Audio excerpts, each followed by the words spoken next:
Hey y'all, welcome back to another episode of the Taj Factor. Today we are going to talk about something that I've been wanting to talk about with y'all for a minute now. Let's get into it. So whenever you are setting your goals, the first thing you want to do is figure out, what do you want? Do you want to own your own business? Do you want to learn a new skill? What is it that you're going after in the first place? Ultimately, what is the goal? And combined with this, I like to call it the what and the why. You need to have a reason why you're doing it, not just some superficial reason that, yeah, okay, we all want more money, right? Who doesn't want to make more money? But why do you want it? What do you see that money providing for you? Because on the days where you wake up and you don't feel like going after it, you don't feel like getting out of bed, just wanting money, I promise you, is not going to get you out of bed, especially if like your bills are paid, you got food in the fridge. That's not enough. And I'm speaking from experience. So your why needs to be something more so like mine is my freedom. I want freedom of my time. I want freedom to go where I want, to see what I want, to do what I want. And I want an unlimited amount of money to be able to do so. Because let's be real, if you live in America, if you don't have any money, you don't have much freedom, regardless of the liberties, right? So your what and your why, you need to first establish that. Secondly, write it down. So this is something that has been just ingrained into me from reading like Think and Grow Rich, reading The Secret. Anything you study this law of attraction are going to tell you to write it down, visualize it, put it in your pocket, put a crystal on it. Like always, the bottom line, the basis is write it down. So Chris Cole says that writing down your goal is the first step into bringing your goal from the spiritual realm into the physical realm. So that is huge. Like if you really sit back and reflect on what that means, it's like really you bringing it from just a thought, from just your energy field and just some other random thing floating around in your head into the physicality of this can be a real thing. And so when I write down my goals, something transformative happens. It feels like, I tell you all the time to write things down because it just makes it feel more real. The third step you want to do is figure out where you are versus where you want to be. And so this is another thing, like, it's funny, but Chris Cole recently started another like 2-week intensive course where he starts out with mindset. Like most of our mentors, all of our mentors really start with mindset because you cannot accomplish any goal with just simply the skill set. You need the skill set and the mindset combined together to make you successful ultimately. So when you're writing this down, you want to be brutally honest with yourself, right? You don't want to try to tightrope, walk the line of, well, I'm kind of there, or I mostly got all the things you want. No, or you need. No. 90% of the time, y'all, there are so many things that we are doing on a daily basis, so many ways that we have been conditioned to be that are keeping us so much further from our goals than we realize it. So this is the time where we sit down, we look ourselves in the face, and it's just you and the piece of paper. You have nothing to lie about. You have no reason to lie. And if you lie during this step, you're honestly going to cheat yourself throughout the entire process, because if you don't know where you are, you don't know where you're going.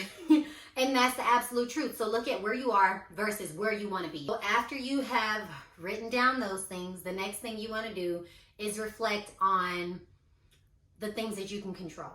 So another thing to learn from a mentor is you can control 3 main things in your life. We can control our time, we can control what we put into our mind, and we can control what we put into our bodies. So with step number 4, you really want to just encompass that, embody the facts that I can control where I spend my time at. So if I'm choosing to spend my time on TV or social media versus sitting at my desk, getting it done, reading books that are going to help grow my knowledge, that's on me because that's something within my control. If I can control what I put into my mind and I'm choosing to read garbage news, I'm choosing to focus on all the mess in the media, I'm choosing to gossip and etc. You get it. Where I spit what I put into my body. Rather that's drugs, alcohol, food, etc. Those are the 3 things that we have control over. So when you feel like you don't have any control, when you feel like you're so far from your goals, instead of focusing on, oh, I don't have the right connects, or I just need to grow the network. Okay, those things right now are beyond your control. You cannot control the fact that you weren't born with a silver spoon or you weren't born with certain connections, right? But you can control the fact that you may not be using your time as effectively as you should be, or even using your mind to think creative thoughts and tap into the God within to give you guidance on how to get where you want to go. Number 5, do you feel worthy? So this one is the game changer for me, because I had to realize that I'm saying that I want all of these things, but deep down, you do self-sabotaging things without realizing it because you don't truly feel worthy of attaining your goal. So you may sleep in, or you may say, like when I'm learning a trade, there is this thing called, like, you start to kind of self-sabotage yourself, as in just making poor decisions after poor decisions, because something very subconscious is preventing you from reaching your goal because you don't feel like you're worthy of the goal. Now, this doesn't necessarily mean that you have low self-esteem. It doesn't mean that you really think that something is wrong with you or that you can never have it. It just means that there's some inner work and some things that you need to look at to say, okay, what is making me feel like I truly am not worthy of this? Just like if you follow me on social media, there was a little while back when I was in Arizona and so many great things were happening in my life, and I said, I had to check myself on the thought of, like, this is too good to be true. And it's like, no, you are worthy. We are worthy of good things. You are worthy of great things happening in your life. You just have to believe that. You have to go into what's within that needs your attention and tending to, so that you can then work through all of that feeling of this is too good to be true, or I'm not worth it, or I'll never really have that. On step number 6, decide. Decide what you want and decide to have it. Because oftentimes we say we want something, we can do all these steps, etc. And then we look up and a week later, we're back off the wagon. We're back doing the same things we did 2 weeks ago, right? And it's because we didn't really decide. We said that we want it, but saying something and deciding it is like making it just absolute. I have decided to have my freedom. I have decided that I'm going to go after it, and I'm going to bring it. I like to say go after it because it sounds like, oh, you really get into it. But I like to, of course, attracting things to you, but meeting them halfway, right? Faith without works is dead, period. So decide that you want it and decide that you're going to have it. And from that point on, every time you have that doubt, say, no, I decided. I decided. Every time you don't want to get out of bed, every time you don't want to sit and go write or sit and go read or study or practice or whatever it is that you need to do, I decided, right? So when you put that in your mind that you decided something, it's like, oh yeah, I did decide that, right? You chose it. So you have to take action on it. You kind of back yourself into a corner that way. Number 7, map it out. This is a very simple step. This is a step that takes time because you have to really think from A to B to C. And then you have to get a little more specific. And in that, put little milestones. Put little things that let you know that you're getting closer to your goal, right? So whether you're doing product development and you say, okay, when I come up with the product, right, actually a good product, I know I've made a step forward.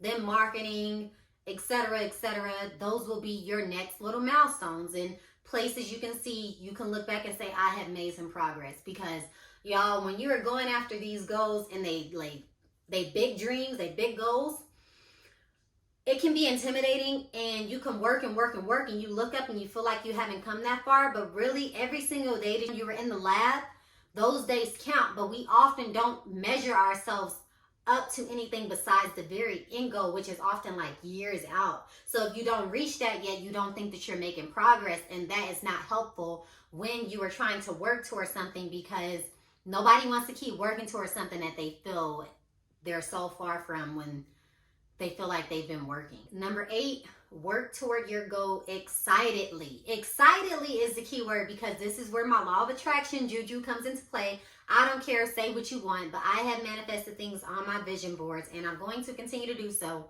because it is real. It's just as real as gravity, whether you want to believe it or not, and that it works good or bad. And I told y'all to listen to or read The Law of Attraction by Esther Hicks or Abraham Hicks.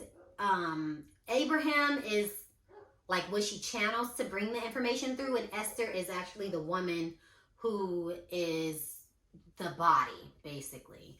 And so that may sound weird, but it's life-changing. When you start to work excitedly towards your goal, it fills you with positive emotions, right? So even though you may be months or years out from your long game, every day you wake up excited to be one step closer to it, right? And then after that, you just focus on taking that one step daily. So working excitedly, it is reinforced by taking one step daily. So I'm trying to paint this picture of the more you work toward your goal, the more steps you take, just one step every single day, the more excited you'll be, because the closer you will start to feel toward your goal. And truly, the closer that you become to it, because that momentum is swinging and it's getting closer and closer. And this is something I didn't put on in my notes, but momentum is everything. And so once you're taking that first step forward every single day, it's like all of a sudden something else takes over and you tap into something different. Ooh,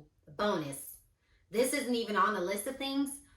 Create an alter ego. So this is something, if you listen to like the greats of the greats, like if you listen to Kobe, he'll tell you he created the Black Mamba because that's his alter. That's the alter. So this alter ego of yours needs to be some being who does not carry all of the life things. It needs to be a being that could just focus in and just go eat, like go turn into a fucking beast, right? You have to create this alter ego, because this person that created this goal, like Tajae, right?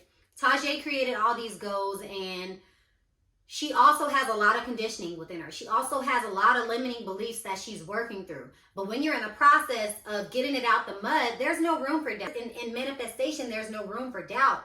Because when you're doubting, you're throwing confusion into the universe. And so God, universe, whatever you believe in, it's like, oh, you said you wanted this, but now you're throwing this energy at me. So what are we doing here? So damn, you didn't slow down your momentum, right? So if you create this alter who you can kind of tap into, people tap in, like go study how actors get into character. This is another tip from Kobe. I recently created mine, and since we're all about vulnerability here, I will tell y'all that her name is the Taj Factor, because I'm like, wait, what's my alter gonna be? Like, I want something cool. And I'm like, the Taj Factor is a pretty cool name. So when I tap into the Taj Factor, y'all, like, she's different.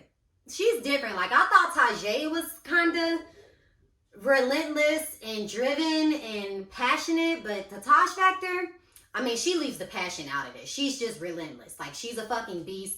She say, if I'm breathing, I can keep going. If I'm up, I'm doing it. I need to get up, I'm getting up.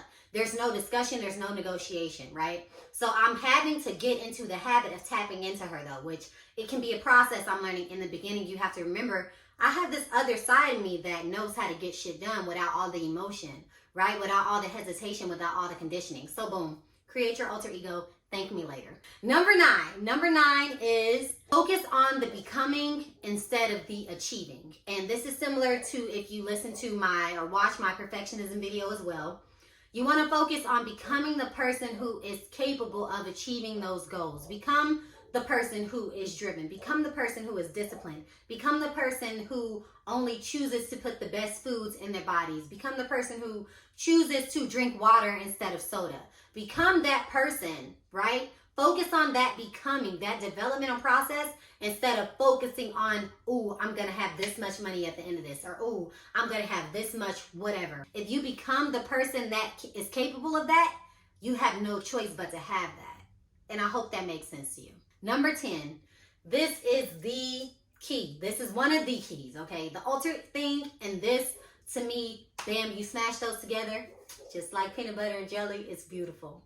So, alignment of body, mind, and spirit. And y'all knew I was going to take it there, right? This is called alignment for a reason, because you are truly in tune with the God within you. You're in tune with yourself totally. And when you're in tune with yourself, you are much more powerful than when you're just all over the place. The way you stay in alignment, you have to create a practice. And mine is a spiritual practice, because I am into spirituality, right? Yours can be whatever you choose to call it, a routine, right? You can call it a routine. This routine needs to incorporate things that strengthen and nourish your body, mind, and spirit. All of them. And it will be in different ways. For example, my spiritual practice, when I wake up in the morning, I meditate, I read, I stretch, and I work out. That's body, mind, spirit, right? You have to make sure that you are catering to all three of these things every single day, because that is what's going to create the powerhouse. And the powerhouse is what creates that momentum, and that momentum is what gets you to your goals, baby. Okay? So make it happen. No excuses. If you decided that you want it, decide to go after it. And granted, y'all, you're never going to feel like it every single day, right? Motivation is a myth. It's all about discipline. You have to develop discipline within you. Do that by doing the things you don't want to do right then and there when you don't want to do it. I've come to do this thing where if I put it on my agenda, it's not optional. It's not negotiative, right? You have to get to that place where you can push yourself, and I'm going to give you a life hack. Work out. If you want to develop discipline, work out, because working out strengthens your mental. It strengthens your body, but it strengthens your mental, because you get to a place where you have to tell yourself, push, breathe, go, keep going. It's supposed to hurt. David Goggins calls it, you put an armor on your brain, like on your mental.